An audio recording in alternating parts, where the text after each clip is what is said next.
seorang sumber yang sangat bisa dipercaya di lingkaran pemerintahan saat ini maupun pemerintahan sebelumnya, dan dia terlibat aktif, itu mengatakan bahwa mantan presiden Pak Jokowi itu sebetulnya ingin fight Ridwan Kamil bagaimanapun harus bertarung 2 putaran, kira-kira begitulah. Nah, salah satu untuk mewujudkan 2 putaran itu adalah mengajukan gugatan. Maka berkali-kali bertelepon sampai kemudian Pak Jokowi sendiri ke Jakarta menemui Pak Prabowo, menemui beberapa tim inti yang terkait dengan tim pemenangannya Ridwan Kamil. Dari situ pesan itu disampaikan, lalu ditangkap, diskusi, tapi kok semakin ke sini belum ada gerakan. Nah, muncul kemudian telepon lagi ke Jakarta lagi, yang waktu itu kita bahas bahwa tidak betah di Solo katanya kan gitu. Mulai sering ke Jakarta. Itu juga dalam rangka untuk mengemas bagaimana caranya nanti, kira-kira begitulah, bagaimana caranya nanti Pilkada Jakarta ini bisa 2 putaran. Tapi di sisi yang lain akhirnya ada keraguan. Presiden tidak kunjung memberikan jawaban. Presiden Prabowo dalam hal ini adalah Ketua Umum Partai Gerindra, tidak kunjung memberikan jawaban soal ini mau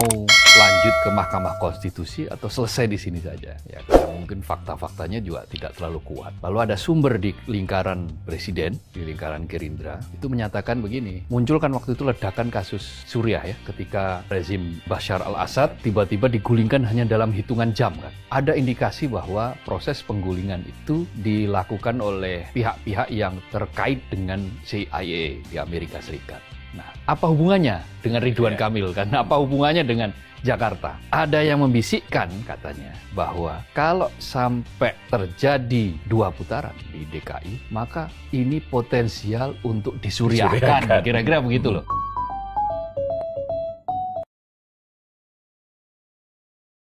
Proyek PSN di kemungkinan era jenengan beberapa mungkin akan dievaluasi oleh Pak Prabowo. Ya apa-apa kan baik. Dievaluasi akan baik. Dikoreksi akan baik gitu. Termasuk kalau untuk Belum tentu yang kita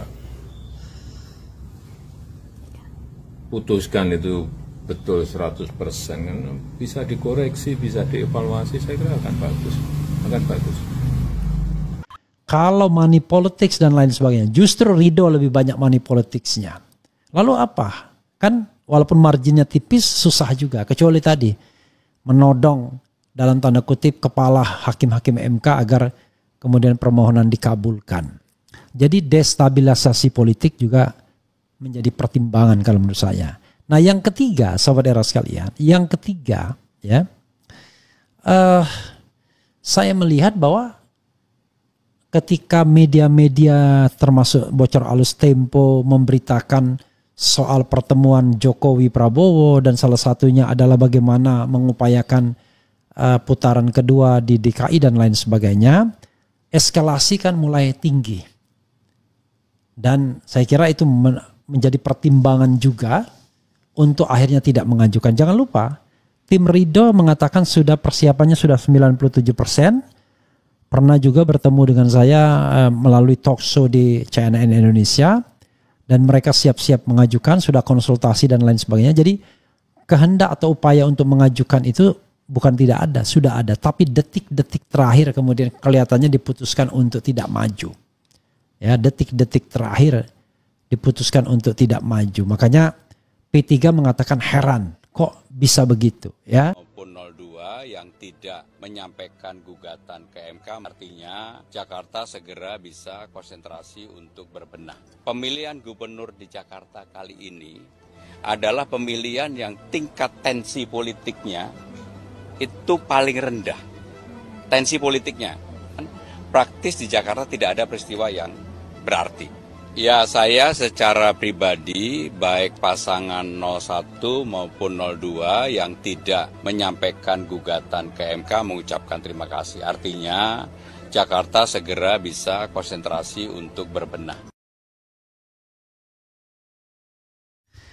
Assalamualaikum warahmatullahi wabarakatuh. Sobat RH sekalian, jumpa lagi kita di channel yang keren ini. Keren, cadas. Ya, sobat RH sekalian,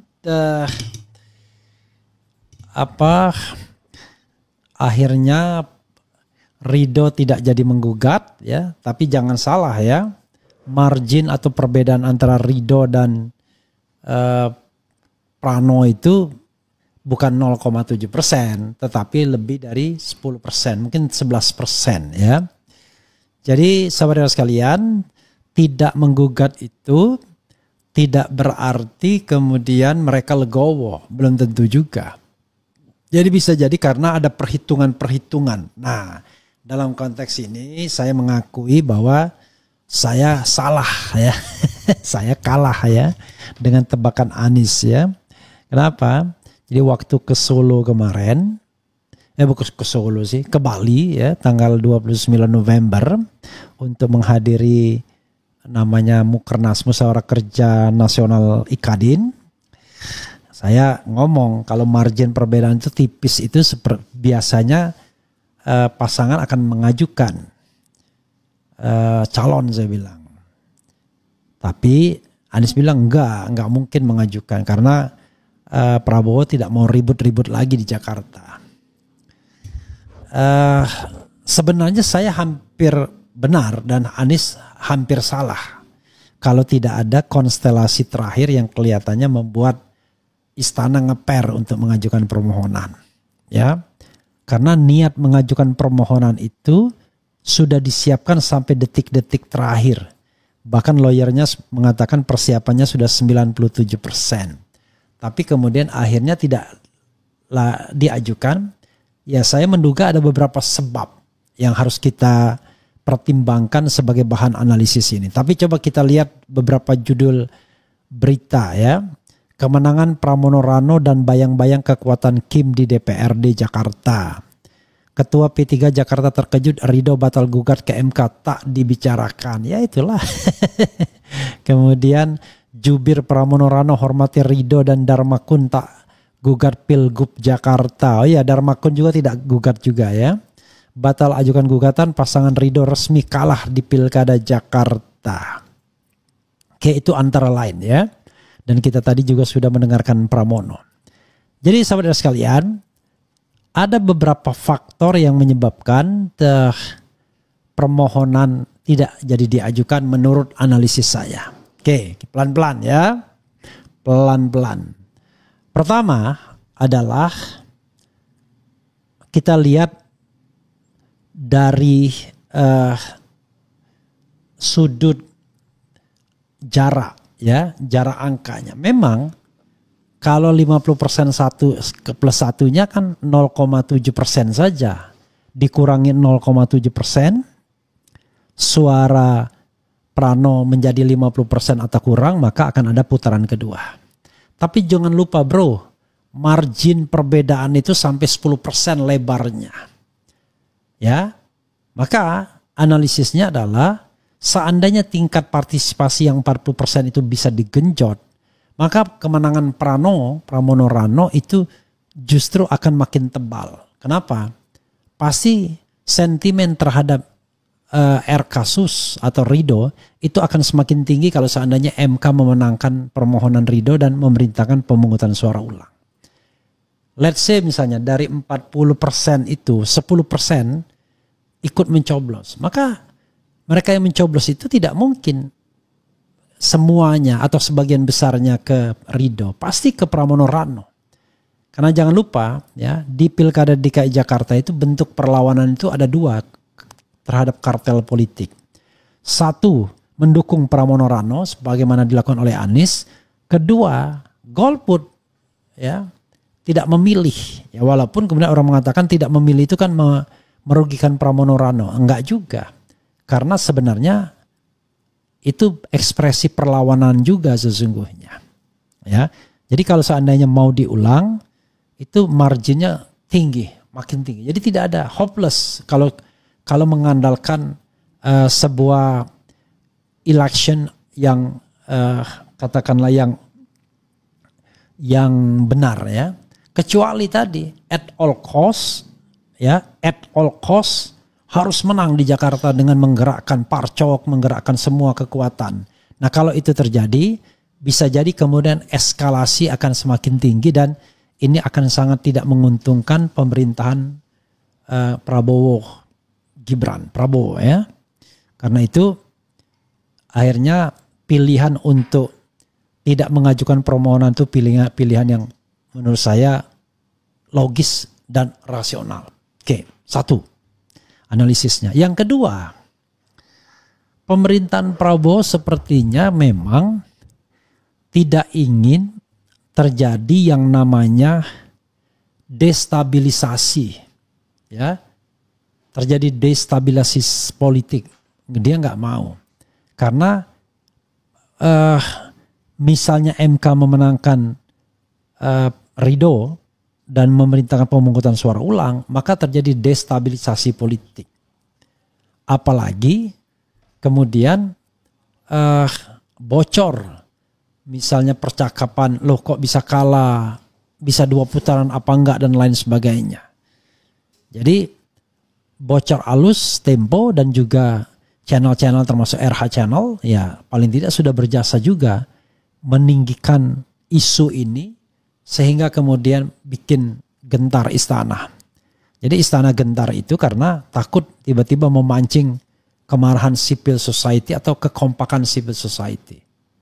Ya, jangan lupa ya, civil society sudah pernah melakukan ini pada tanggal 22 Agustus yang lalu. Bukan tidak mungkin riot ya 22 Agustus itu akan terjadi kembali kalau seandainya memaksakan diri ya, bukan riot ya, demonstrasi unjuk rasa besar-besaran kalau seandainya tiba-tiba memaksakan diri untuk dilakukannya putaran kedua. Dan tidak gampang juga kemudian untuk membuktikan bahwa ada kesalahan penghitungan suara. Kalau kesalahan penghitungan suara rasanya tidak mungkin. Kalau money politics dan lain sebagainya, justru Ridho lebih banyak money politicsnya. Lalu apa?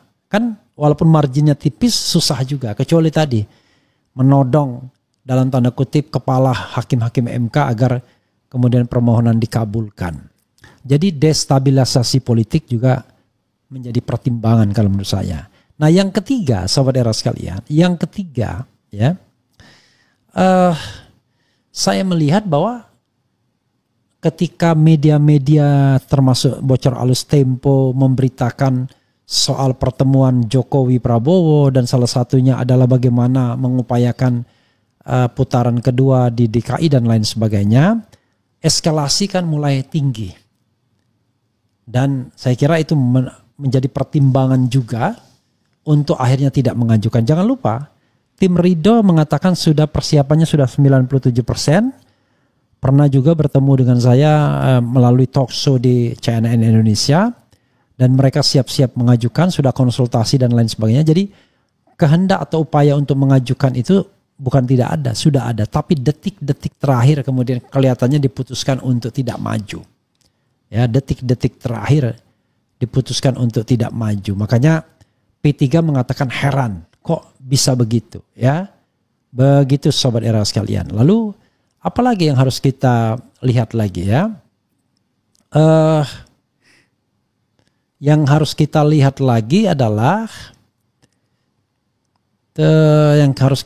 lagi adalah yang terkait dengan sosok Pramono itu sendiri ya. Saya dari awal mengatakan Pramono ini orang yang kanan kiri oke, atas bawah oke. Bukan berarti dalam pengertian pragmatis.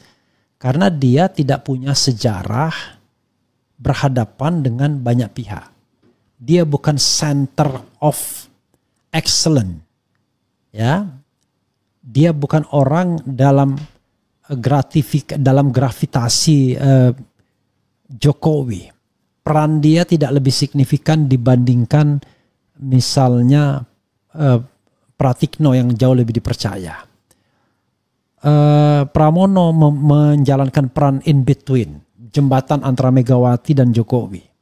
Pramono juga duduk dalam satu kabinet dengan Prabowo Subianto dan sekarang bukan anak buahnya lagi. Jadi ketika Pramono Anung menemui Prabowo misalnya, kita jadi bertanya-tanya, loh kok Pramono menemui Prabowo Subianto? Ada yang mengatakan karena permintaan Mega, artinya dia yang dipercaya Mega untuk menjadi bridging jembatan lagi-lagi, atau karena diperintahkan oleh Prabowo, artinya dia juga punya akses terhadap Prabowo Subianto. Jadi saya sudah mengatakan sama Jokowi nggak ada masalah karena Pramono Anung melapor ke Jokowi ketika konon katanya ketika dia ditunjuk oleh Megawati. Jadi ini faktor yang membuat Jokowi pun lega ketika kemudian PDIP dengan dalam tanda kutip dengan ancaman tertentu tidak jadi mengusulkan Anies Baswedan dan kemudian mengusulkan Pramono. Yang saya katakan awalnya paket bunuh diri. Ya, memang sejak awal ya sebenarnya Pramono ini underdog. Tetapi kenapa bisa menang? Ya salah satunya adalah sentimen warga Jakarta terhadap, jadi bukan faktor menangnya itu bukan faktor Pramono. Faktor menangnya itu adalah faktor sentimen warga Jakarta terhadap pasangan Ridho. Sentimen itu ya, perlawanan tersebut diwujudkan dengan dua hal, dengan golput atau gercos dan dengan mendukung Pramono Ratno sebagaimana dilakukan oleh Anies Baswedan. Maka hasilnya adalah kemenangan bagi Pramono Ratno. Begitu saudara sekalian, bukan karena sosok Pramono Anung. Pramono Anung tidak cukup dikenal sesungguhnya, tetapi kelihatannya nasib baik menghampirinya karena sentimen terhadap Ridwan Kamil serta Suswono tinggi sehingga kemudian mereka jadi kalah dari optimisme yang semula pengen menang ternyata pasti menang, ternyata mereka akhirnya kalah ya. Jadi begitu sobat RH sekalian ya. Itu yang saya lihat ya. Oke. Coba kita bacakan komentar sobat RH sekalian ya. Rakyat siap tumbangkan partai yang dipilih ataupun di-endorse Mulyono. Kalau selisih 10% sangat sulit mau dicurangi. Jika 3% selisih bakal dijadikan 2 putaran. Ya itu juga ya. Piye kabare Bang Dian Sastro ya. Mudah-mudahan Dian Sastro sungguhan. Kalau Dian Sastro sungguhan luar biasa ya. Kemudian oke apa lagi ya. Kemenangan Prano adalah hukuman bagi PKS karena tidak mendukung Pak Anies. Salah satunya ya. Kemudian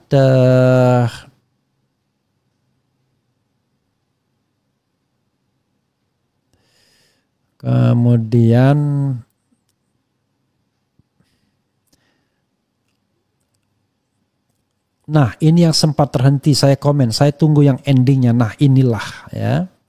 Jadi ngeri-ngeri sedap kalau ada yang kangen-kangenan. Bang, undang podcast Syahganda yang getol mendukung Prabowo. Kami ingin tahu sampai mana kelanjutan paguyuban Tapol-Napol yang katanya akan diberikan rehabilitasi oleh Prabowo atau hanya omon-omon. Ya nantilah ya, kita undang ya. Dengan terpilihnya Pramono Ratno, semoga semua masalah di Jakarta akan terselesaikan. Contohnya warga Kampung Bayam dan lain-lain. Semoga warga Jakarta bahagia ya. Sebelum kalian kemudian kecewa ya. Sekarang mudah-mudahan kalian bisa menikmati kebahagiaan itu.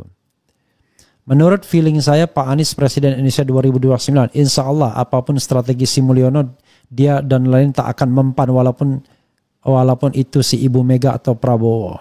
Oke.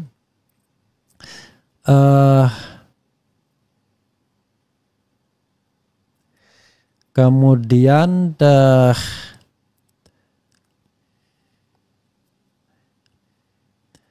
Sekjen Gerindra yang ketua MPR sudah ngomong kalau tidak mau dukung gugatan ke MK. Jadi siapa partai yang dukung pupus sudah ridho dan tidak pede mau gugat ke mahkamah, menyerahlah. Tapi Bang, titipan Pak Mul cuma di Jakarta yang gak masuk. Terus kalau cuma kemenangan di satu titik, kenapa harus terlalu diglorifikasi? Begini sobat daerah sekalian. Justru kita bangga karena dia menang di wilayah yang penduduknya rasional.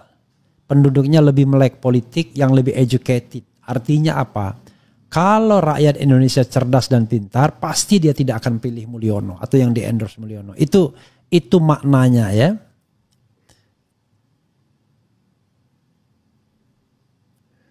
Prof, apa Abah bisa menjabat jadi Komut BUMD atau Kadis Kabak jabatan struktural Pemda Jakarta yang lain? Wah, masa Abah jadi kepala dinas bro? Masa jadi Komut BUMD bro? Itu merendahkan betul ya. Betul bang analisisnya. Malah nanti Prabowo dukung Pak Anies. Mari kita tunggu. Nanti kita lihat ya. Dan nanti yang paling kacaunya adalah tiba-tiba Pramono Anung ya dijadikan menteri, kemudian Rano Karno jadi gubernur, dan terakhir yang jadi wakil gubernurnya si adiknya Fufu Fafa. Hancur Mina ya. Kemudian kalau Abah disatuin dengan Ganjar oke lah ya. Ini bukan salah dan benar, ini cuma tepat dan tidak tepat. Ya justru tepat dan tidak tepat pun rasanya enggak juga ya. Ya ini analisis itu bisa dari mana aja ya. Karena yang namanya analisis itu menggerakkan sebuah kemampuan ya. Nggak bisa dikonfirmasi analisis itu. Misalnya, betul nggak Pak bahwa kemenangan ini faktor Rano Karno atau faktor Anies Baswedan? Nggak bisa, itu kan semua analisis ya. Karena tidak ada survei yang kemudian bisa mendukungnya bahwa saya memilih karena Anies atau karena Rano Karno, nggak ada. Kecuali kita bisa menemukan secara baik ya. Kemudian buat polling Pilpres 2029 antara Abah Ganjar versus Prabowo Fufu Fafa. Masih terlalu jauh bro. Yang jadi masalah 58% gak pinter. Bukan gak pinter, kurang melek politik ya. Indonesia ini sangat susah cari pemimpin sungguhan ya. Kemudian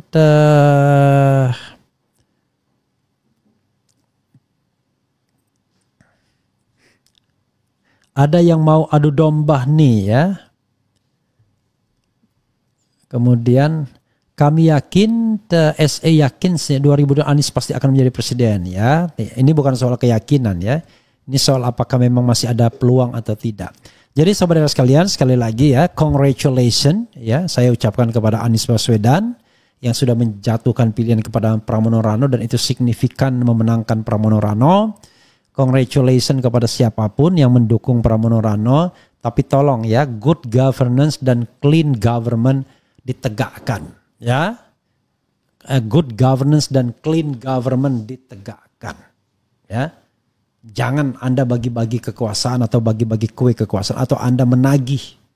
Ya, karena Anda menjadi tim sukses tiba-tiba tagihannya adalah jabatan dan lain sebagainya. Ya, kalau Anda relawan yang ikhlas ya sudahlah. Ya, kalau jabatan itu mampir ke Anda dan memang Anda merasa cocok, Anda merasa punya kemampuan silahkan. Tapi kalau Anda kemudian tidak akan komit ya, hanya akan mencari tambahan dan lain sebagainya, jangan begitu ya.